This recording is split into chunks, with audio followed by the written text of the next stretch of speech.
In this part of our conversation, we discuss the seemingly unheroic characterization of the bodyguard, who sleeps while the dragon's wife plucks his feathers. But we remember his perseverance and beneficial action as well. Yeah, yeah, there's definitely I like your comparison of the hoarding by the dragon and by the nobleman, that they're both, you could say, like, you could paint the journey of the bodyguard through the kingdoms to the mountain as like a dream.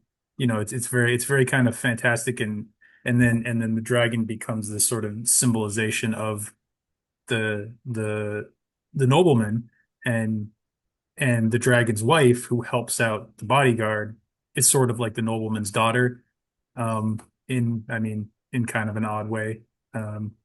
Father daughter, husband wife is not necessarily a good comparison, but dreams are weird. Yeah.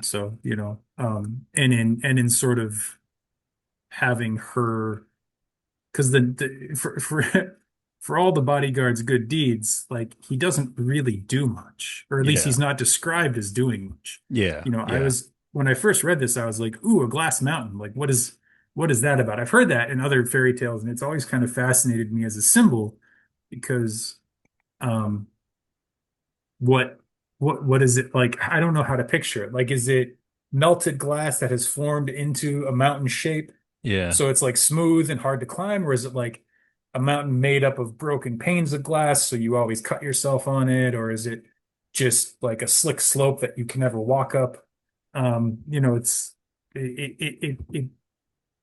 It clearly symbolizes a challenge and a dangerous one of some sort, but as far as like anything beyond that, I'm not sure how to really pull some symbolism out of it. Mm. For that being the guy's big challenge, go to the glass mountain and confront the dragon. He, like, goes to the glass mountain and knocks on a door, says, "Hey, I need some help." "No, no, please, I need some help." "Oh, thank you. Yum yum food. I'm gonna take a nap." And then he wakes up and he leaves. Like,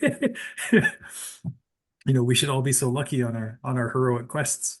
Mm. Um, but nonetheless, he does resolve everyone's issues, and Mm. that is a heroic undertaking, is to sort of, like you said, kind of unstick the problems that are in the surrounding kingdoms. Mm. So yeah, yeah. Yeah. Yeah, I mean, yeah, he doesn't, like in some Knight's Tales or something, he doesn't have to fight the dragon. I sort of thought of it as maybe heroic, though, in how he does have to climb the mountain. He does have to be away and on his journey for 6 years. He has to fulfill other people's tasks. And yeah, it's like a persistence. There's some danger involved, and he just has to be away for a long time. But yeah, he Mhm. doesn't have to like fight a dragon or something like that. Yeah. I mean, that's interesting putting it that way. It's like the story highlights things that are, I would say, kind of more realistic, in that Mm. if you are behaving in heroic fashion, if you are trying to be heroic, like, you can't run around looking for fights. Yeah. Like, that's the fun part of the story. But in real life, like, you do have to care for other people. And this story focuses entirely on how he cares for other people and sort of serves them, helps them out rather than helping himself out. Yeah, yeah, I agree. And I mean, you would want a hero to fight the dragon if necessary, but not if not necessary. If they fought the dragon and it's not necessary, they're not heroic. They're maybe a villain, maybe causing much harm that's unnecessary. But yeah, the it's not Mhm. like the dragon is hoarding stuff on the glass mountain that the bodyguard needs to kill him to take away or something like that. He's just got power over people in surrounding kingdoms, and all he the soldier just gets what he needs. He just gets the secret.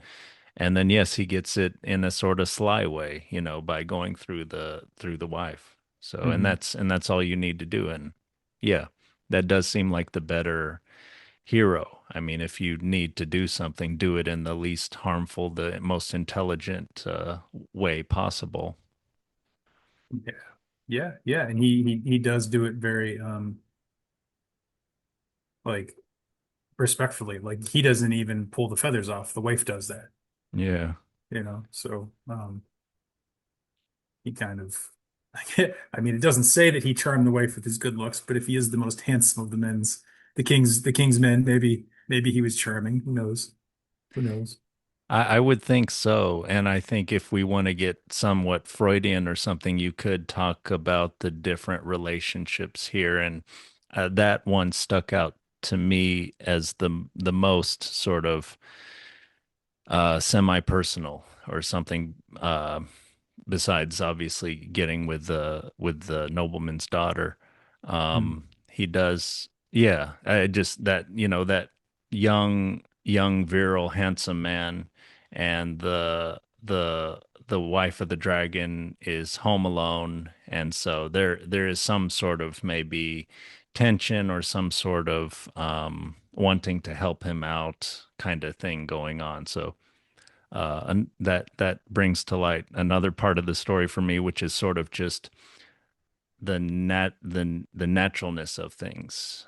Beauty comes from nature, Hmm. and the beauty of this king's bodyguard is what presumably gets him in favor with the king in some way. And then with the nobleman's daughter, maybe there's jealousy of the nobleman there, and then gets, but then he's sent away, and he actually does better than if he had just been allowed to just be natural, just to Hmm. marry the nobleman's daughter and stay in his hometown his whole life.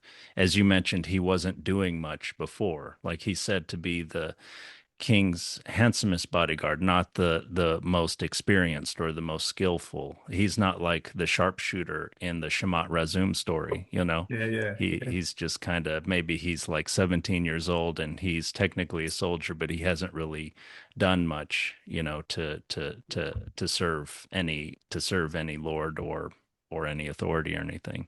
So then please like and subscribe for more of our open minded content, and comment below on your thoughts or questions about the story.